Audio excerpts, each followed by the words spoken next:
आपके अपने channel life of commerce पे वापस आपका स्वागत है। तो आई होप आप हेल्दी होंगे, सेफ़ होंगे और मास्क पहन रहे होंगे। इससे पिछली वाली वीडियो में मैंने बताया था हिंदू अनडिवाइडेड फैमिली के बारे में, और हम कौन सा चैप्टर कर रहे हैं, forms of business organization, chapter 2 class 11th business studies का।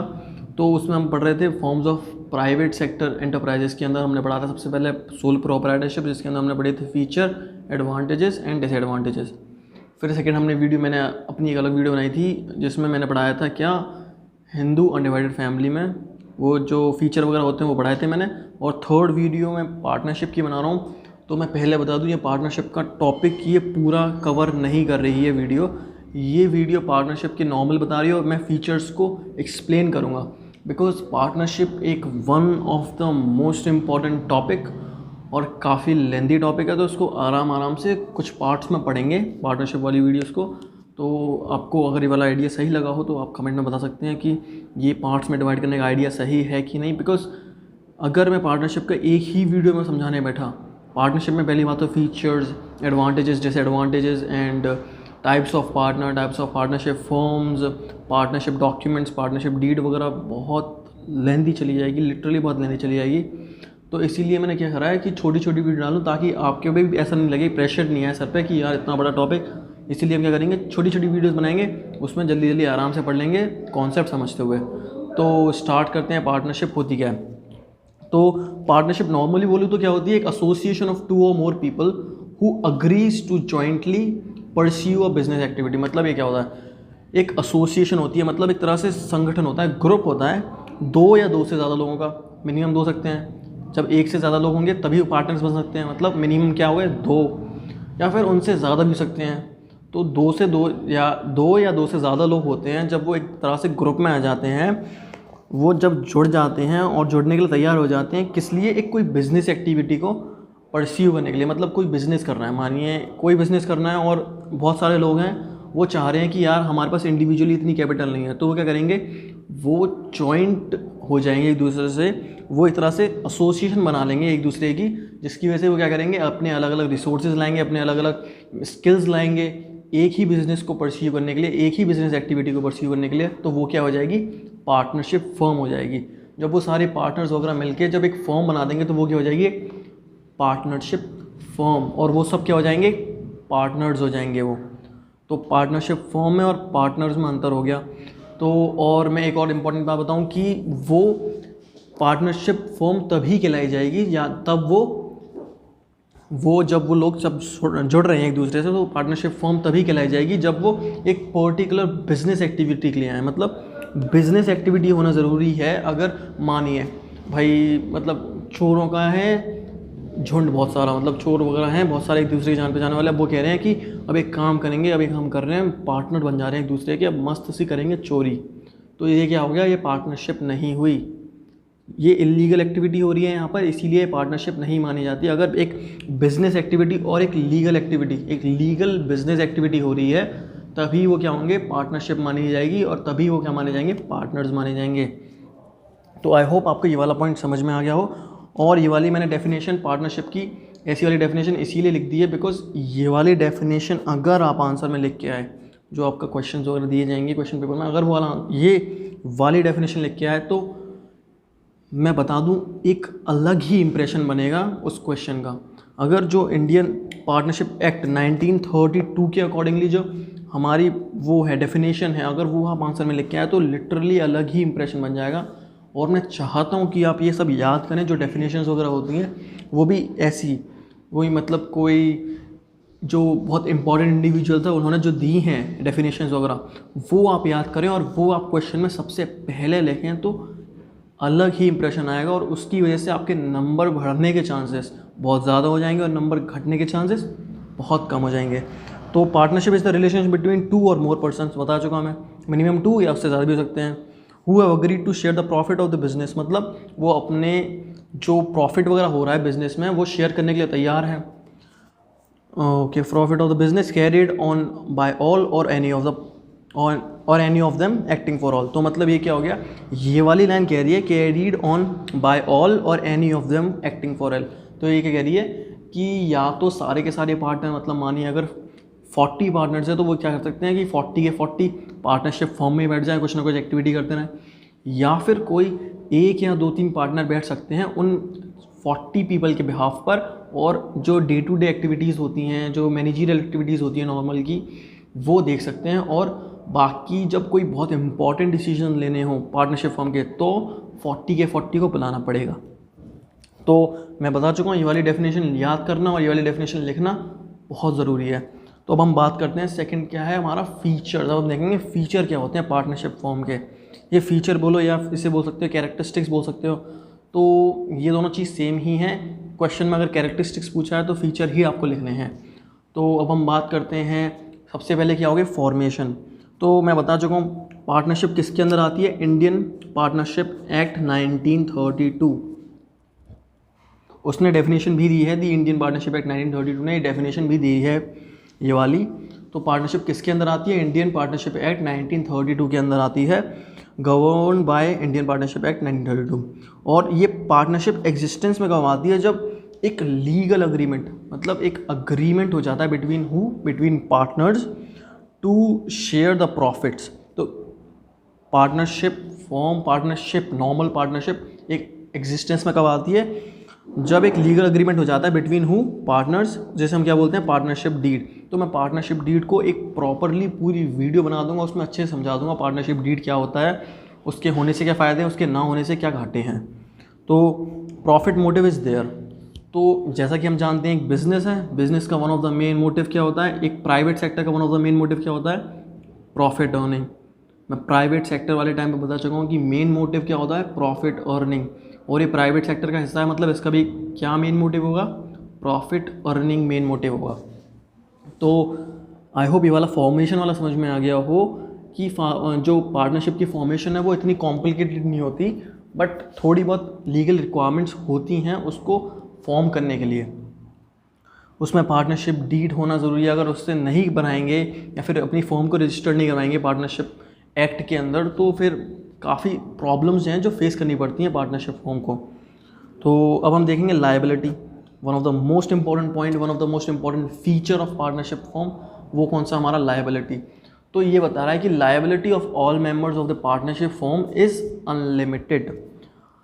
अनलिमिटेड मतलब क्या होता है भाई, अनलिमिटेड का मतलब कि अगर फॉर्म अपने सारे एसेट, सारे पैसे मिलाकर भी डेटर्स को, क्रेडिटर्स को पे नहीं कर पा रही है, जो जिनसे पैसे ले रखे हैं उनको पे नहीं कर पा रही है, तो क्या वो सारे पार्टनर्स लायबल हैं कि वो अपनी पर्सनल प्रॉपर्टी को बेचें और किन्हें पे करें, क्रेडिटर्स को पे करें।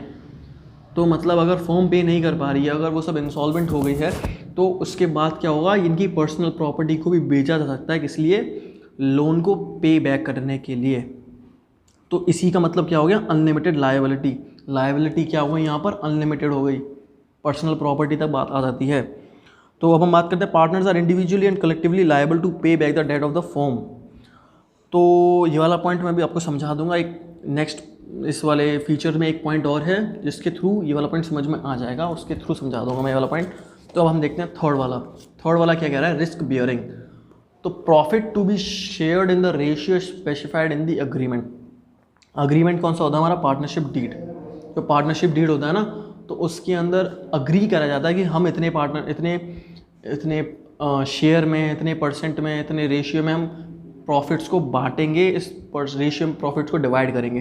तो वो किस में करा जाता है, स्पेसिफाई पार्टनरशिप डीड में करा जाता है, या फिर जो अग्रीमेंट बोला गया है उसमें। तो पार्टनरशिप डीड वही अग्रीमेंट है जिसमें स्पेसिफाई करा जाता है क्या, रेशियो, परसेंटेज, या फिर जो भी है हिस्सा बांटना है प्रॉफिट का, जैसे जैसे बांटना है वो। तो अगर if no ratio is specified in the agreement, अब मानिए अग्रीमेंट में कुछ दे ही रखा इसके रिगार्डिंग कि कैसे बांटना है, तो फिर क्या होगा, then the profit is divided equally. ये आपने शायद अकाउंटेंसी में पढ़ा होगा कि अगर, अभी नहीं पढ़ा होगा, मे बी नेक्स्ट आपकी पार्टनरशिप बाद में है, तो जो अगर रेशियो नहीं दिया होता अग्रीमेंट में, तो फिर क्या होता है कि हम पार्टनर को जो प्रॉफिट देना होता है वो किस में बांटते हैं, इक्वली बांट देते हैं नंबर ऑफ पार्टनर के अकॉर्डिंगली। मतलब अगर 2 पार्टनर हैं और 1 लाख का प्रॉफिट है, तो 1 लाख का प्रॉफिट 2 पार्टनर में बढ़ जाएगा 50-50 हज़ार। अगर 4 पार्टनर हैं और 1 लाख का प्रॉफिट है, तो इक्वली बढ़ जाएगा चारों में 25-25-25-25। तो ऐसे हो जाता है। अगर अग्रीमेंट नहीं दे रखा तो फिर इक्वली बटेगा। आपको ये याद रखना है, ये इंपॉर्टेंट पॉइंट है। फोर्थ वाला क्या है हमारा, डिसीजन मेकिंग। अब डिसीजन मेकिंग क्या है, all partners are allowed to manage the partnership firm. तो सारे पार्टनर्स हैं, सारे पार्टनर्स चाहें तो वो दुकान पे आके बैठ जाए या फिर अपनी पार्टनरशिप फॉर्म में आके बैठ जाए कि हम यहाँ पे बैठ के काम करेंगे कुछ ना कुछ, वो अलाउड है, कोई प्रॉब्लम नहीं है। बट ये क्या होता है, जनरली क्या होता है कि day to day management is carried on by one और टू पार्टनर्स। अब मानिए एटलीस्ट हैं पार्टनर कितने, ये वाला एग्जांपल बता चुका हूँ, 40 पार्टनर्स हैं और एक पार्टनरशिप फॉर्म ज़्यादा बड़ी तो नहीं है, बट अब मानिए वो 40 के 40 पार्टनर्स जो हैं जिन्होंने अपना पैसा लगा रखा है वो दुकान पे वो उस वाली फॉर्म में आके बैठेंगे क्या? नहीं, बहुत कम चांसेस है कि 40 के 40 पार्टनर्स आगे बैठने। अब वो क्या डिसाइड करते हैं कि हम चूज़ करते हैं, मतलब वो मिलके चूज़ करते हैं कि ये एक बंदा और ये दूसरा बंदा ये पूरी पार्टनरशिप फॉर्म चलाने के लिए कैपेबल हैं, ये चला सकते हैं। हम क्या कर रहे हैं, हम अपना प्रॉफिट जो दे रहे हैं, अपना जो शेयर कैपिटल प्रोवाइड कर रहे हैं उसके अकॉर्डिंगली हमें प्रॉफिट मिल जाएगा, और ये तो जो दुकान पे बैठ रहे हैं, जो पार्टनरशिप फॉर्म में बैठ रहे हैं, इनको थोड़ा सा एक्स्ट्रा मिल जाएगा। तो ये जनरली यही होता है कि अगर बहुत सारे पार्टनर हो गए तो उसमें से कुछ ही पार्टनर क्या करते हैं, डे टू डे मैनेजमेंट को संभालते हैं पार्टनरशिप फॉर्म की। तो आई होप आपको ये वाला भी पॉइंट समझ में आ गया हो। बट ये वाला पॉइंट क्या है हमारा, where as for crucial decisions the all partners are consulted, all the partners are consulted. तो normal day to day management क्या है कि ये सब करना, छोटी मोटी चीज़ें करना, उसके लिए तो एक दो पार्टनर की चल जाएगी जो भी है। बट अगर कोई बहुत बड़ा क्रूशियल डिसीजन लेना है तो सारे पार्टनर्स का होना, प्रेजेंट होना इम्पॉर्टेंट है, उनसे सबसे कंसल्ट करना इम्पॉर्टेंट है। तो समझ गए होंगे ये वाला डिसीजन मेकिंग वाला पॉइंट भी, जो कि हमारा क्या है, फीचर ऑफ पार्टनरशिप है। अब हम देखते हैं फिफ्थ, कंटिन्यूटी। तो partnership firm continues till all the partners desire to continue it. तो मतलब क्या है, पार्टनरशिप फॉर्म चलती रहेगी जब तक पार्टनर्स क्या कहें, हाँ ठीक है हम चलाते रहे भाई, हमारा कोई मूड नहीं है बंद करने का, अभी हम चला रहे हैं, अभी तो चलती रहेगी। जब तक सारे पार्टनर्स डिसाइड नहीं कर लेते कि पार्टनरशिप को बंद करना है, पार्टनरशिप फॉर्म को, तब तक वो पार्टनरशिप फॉर्म क्या होगी, चलती रहेगी। बट लीगली क्या होता है कि it comes to an end at the retirement or death of any one partner. तो मतलब अगर मानिए एक कोई पार्टनर है, उसकी अनफॉर्चुनेटली डेथ हो गई या वो रिटायर हो गया, तो पार्टनरशिप फॉर्म क्या होती है, लीगली क्या हो जाती है, एंड पे आ जाती है। बट इसके आगे क्या होता है, इसके आगे उनकी मर्ज़ी है, जो रिमेनिंग पार्टनर्स हैं उनकी मर्ज़ी है कि वो आगे कंटिन्यू करना चाहते हैं या नहीं चाहते हैं। अगर वो कंटिन्यू करना चाहते हैं तो जो डिसीज्ड पार्टनर होगा वो उसका क्लेम दे देंगे, जो भी नॉमिनी रख रखा होगा उसने उनको क्लेम दे देंगे और अपना कंटिन्यू रखते रहेंगे। और अगर वो बंद करना चाहते हैं तो वो उनकी मर्ज़ी है, वो उस समय बंद कर सकते हैं। या फिर पार्टनरशिप बीच में अगर मानिए कोई डिसीज़ नहीं हुआ, मतलब कोई एक्सपायर नहीं हुआ या फिर कोई रिटायर होने का मन नहीं है, और अगर वो चाहें बीच में बंद करना चाहें तो वो एक दूसरे से अग्री करके, एक दूसरे से कंसल्ट करके वो बीच में भी पार्टनरशिप फॉर्म को बंद कर सकते हैं, वो उनके ऊपर डिपेंडेंट है। तो कंटिन्यूटी किस पे डिपेंडेंट होती है, पार्टनर्स पे डिपेंडेंट होती है। अब हम देखें 6 पॉइंट, नंबर ऑफ पार्टनर्स। मतलब यहाँ पे क्या हो गया, जो सेक्शन 464 ऑफ कंपनीज एक्ट 2013 था, तो सेक्शन 464 ऑफ कंपनीज एक्ट 2013, ये आपको ये वाली पॉइंट याद रखना पड़ेगा, ये वाला पॉइंट याद रखना पड़ेगा। मैं आपको बता दूं, बिज़नेस में ऐसे छोटी छोटी चीज़ें जो हैं वो याद रखना इम्पॉर्टेंट है। यही एक नॉर्मल पर्सन में और एक टॉपर में अंतर ला देती हैं। एक टॉपर को हमेशा ऐसी छोटी छोटी चीज़ें याद होंगी जो एक क्वेश्चन का इम्प्रेशन बढ़ा सकें, जो नंबर ना कटवाएं और नंबर बढ़वाएं उल्टा। तो ऐसी चीज़ें ज़्यादातर याद रहती हैं। तो according to section 464 of companies act 2013, minimum partners are 2 partners. तो ये सेक्शन 464 क्या कहता है कंपनी एक्ट 2013 का, कि मिनिमम पार्टनर्स कितने होने चाहिए एक पार्टनरशिप फर्म में, 2 तो मिनिमम पार्टनर होना चाहिए। कि अब ये नहीं कि एक जना है और वो कह रहा है कि भाई मैं पार्टनरशिप फर्म खोलूँगा, पार्टनर कहाँ है तुम्हारा दूसरा। तो इसीलिए मिनिमम कितने होने चाहिए, 2 पार्टनर्स होने चाहिए, और मैक्सिमम कितने होने चाहिए, 100 पार्टनर्स होने चाहिए। मतलब मैक्सिमम 100 पार्टनर्स होने चाहिए एक पार्टनरशिप फर्म में।